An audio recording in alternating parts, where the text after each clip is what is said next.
mais e melhor em 2026? Bom, eu já vou começar por algo que talvez muita gente não goste, que é a leitura no Kindle. Simplesmente, eu não canso de repetir. A melhor compra que eu fiz até hoje, os melhores, acho que foi R$ 300 na época que eu paguei, na época de pandemia, porque eu simplesmente já estava cansada de, beleza, vou começar um novo livro, terminei o antigo e aí eu vou botar ele aonde? Eu nunca gostei muito de ter prateleira e estante, apesar de achar bonito, acho lindo, mas não é legal a limpeza e quando você tem que se mudar, você vê que você tem muita coisa. E uma vez que você não vai tocar mais naquelas obras, parece que é só para ocupar espaço. E é uma decoração que, pelo menos para mim, quando servia de decoração após ler, não compensava muito. Então eu fui me desfazendo dos meus livros e acho que eu mantive dois para ficar como decorativos, que são livros que eu já li. Mas hoje em dia o meu amor é pelo Kindle e ele me ajuda a ler muito mais, mas muito mais, do que na época que eu tinha livros físicos. E aí você vai falar, mas eu gosto muito do cheiro, da textura da página. Eu também gosto. Eu também gosto. Mas sabe o que eu gosto mais? De, cara, chegar num metrô, num Uber, não sei, pegar isso daqui, que vai estar na minha bolsa pequena, tirar. Ninguém vai ficar lendo qual que é a capa do meu livro.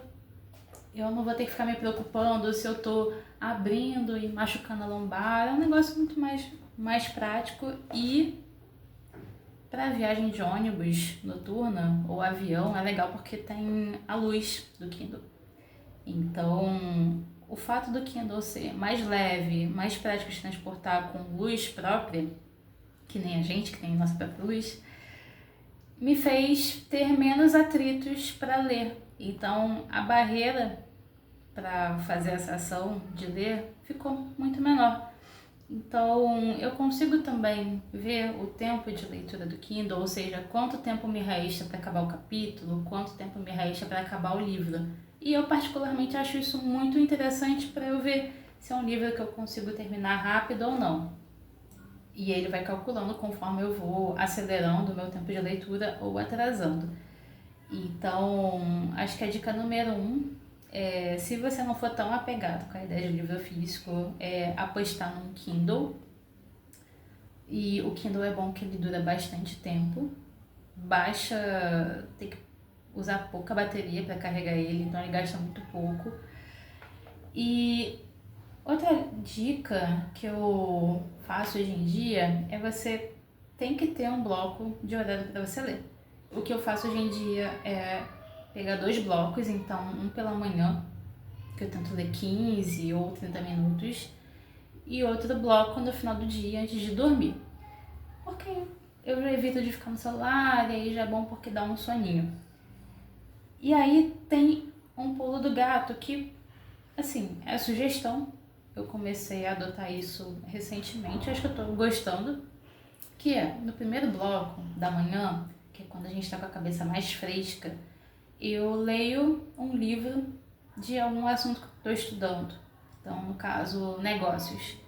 Então, eu vou ler pela manhã um livro sobre negócios, anotar aquele conteúdo, vai servir como base para o meu trabalho e vai enriquecer muitas coisas. E para o final do dia, que eu já estou cansada, não quero ver nada de trabalho, eu pego um livro que ele vai servir mais como entretenimento. Então, pode ser uma ficção ou a biografia de alguém, por exemplo, para quem não curte muito ficção. E você vai intercalando. O lado positivo é que você não fica enjoado. O lado negativo é que você vai demorar um pouco mais para ler. Porém, você reduz um pouco a barreira do não estou no mood, não estou na vibe de ler esse tipo de obra. Então, até pro Kindle isso é mais fácil de fazer, você intercalar entre 2 livros. Mas com livro físico também funciona. Outra dica, você sempre, quando for escolher um livro, tentar trazer a intenção do porquê que você está lendo aquele livro. Não ser só simplesmente, porque tá na moda, ou porque tá barato, ou porque eu gosto desse autor.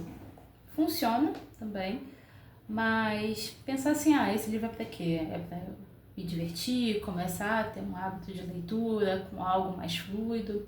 É para eu utilizar para o desenvolvimento pessoal? É para eu utilizar para o meu trabalho? E se sim, como? Então, por exemplo, pode ser um livro de design, né, na minha área, e aí eu vou ler um livro sobre liderança em design. E obviamente eu já sei como eu poderia aplicar aquilo e o livro vai me dar mais fundamentos. Então, acho que isso dá muito mais intenção de, no caso, gerar mais valor para a sua leitura. Então, você sabe por que você está lendo e tem um motivo muito específico.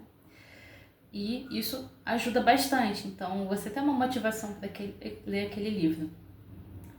Outra coisa que ajuda a ler mais, ou até você gostar mais da leitura ou entender melhor, é você ter um caderno simples para você ir anotando insights. Então, olha, aquele trecho foi legal por isso e isso. E aí você usa como ideias para o trabalho, ideias para criação de conteúdo, ideias para você guardar. Claro, eu uso o caderno físico porque no Kindle não tenho como anotar, mas para você que tem livros físicos, pode ser interessante de aproveitar e anotar por lá. Eu sei que tem muita gente que gosta de fazer, marcar e aproveitar e já deixar as anotações. Eu nunca gostei muito de anotar em livro, porque eu sempre pensava na ideia de ou vender o livro ou doar, e eu não sei o quão interessante é ficar as anotações ali e ter que apagar depois. Então, eu nunca tive esse costume, mas eu sei que muita gente é muito fã. E, por fim, acredito que a melhor dica para você ler mais é você não ficar se cobrando tanto, mas também não deixar muito solto, não largar de barriga. Então, se você está vendo que está demorando muito para pegar e terminar aquele livro, ou você encerra, cara, não está fluindo e pega outro, ou você pega um final de semana e dá um gás para ler e acabar e você se livrar logo.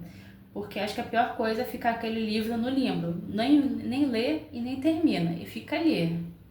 Então, se você não gosta, admite que você não gostou, não está fluindo. Tem muitos casos, já aconteceu comigo várias vezes, de pegar uma amostra de livro para ler e a amostra é interessantíssima, maravilhosa. Aí eu compro o livro. E uma vez que eu compre, o restante é horrível. Tipo, não parecia ser o mesmo livro. Só a amostra estava muito legal. E aí abandonei. Tipo, não gostei mais. E na verdade tem uma última coisa para falar que eu lembrei, que é algo que me fez ler bastante, pelo menos em 2025 foi, e é para Kindle também, assinar o Kindle Unlimited, que é o serviço da Amazon. A assinatura, se eu não me engano, tá R$ 20 mensal. E aí você tem acesso ao acervo de livros do Kindle, que são dessa categoria, e você não paga nada por eles, já está incluso na assinatura. Então, para quem lê mais de 2 livros por mês, compensa muito e você tem acesso a obras de diversas categorias. Claro, tem muito dark romance, aí você tem que ficar filtrando, se você não gostar, mas parece muito isso. Mas você tirando essa parte, tem muitas obras muito legais. Mas tem que dar uma vasculhada, tem muita coisa legal que não aparece nos primeiros filtros, então cabe aí um esforço, uma garimpada e toda hora entram títulos novos também. Então não é como se fosse um catálogo estático, sabe, que só tem aquilo, pronto, acabou. A Amazon, pelo menos desse último ano que eu estou usando, está sempre renovando, eles mostram, manda no seu e-mail quando um livro que estava na sua lista de interesses, ela vai para o Kindle Unlimited e aí você já pode pegar na hora, eu acho fantástico. Então, seguindo essas dicas e você tendo esse compromisso de leitura e tal, ter ferramentas que vai te ajudar, como o próprio Kindle ou cadernos para anotação, acho que a leitura flui muito mais além da motivação. Acho que a motivação do porquê você está lendo aquele livro, ela ajuda bastante e faz com que você absorva o conteúdo daquele livro para usar depois para alguma coisa. Claro, tirando os casos de livro para entretenimento. Mas até para entretenimento dá para saber alguma coisa assim, nem que seja para você guardar alguns detalhes e contar numa roda de amigos, que eu acho que é super legal também, tá? Então é isso, acho que talvez eu faça um vídeo sobre motivos para ter o Kindle e o Kindle Unlimited, algo muito mais nichado, mas É impossível não falar de Kindle quando falo sobre livro, porque pra mim uma coisa é praticamente sinônimo da outra. Então, aí quem sabe num próximo. Valeu e até.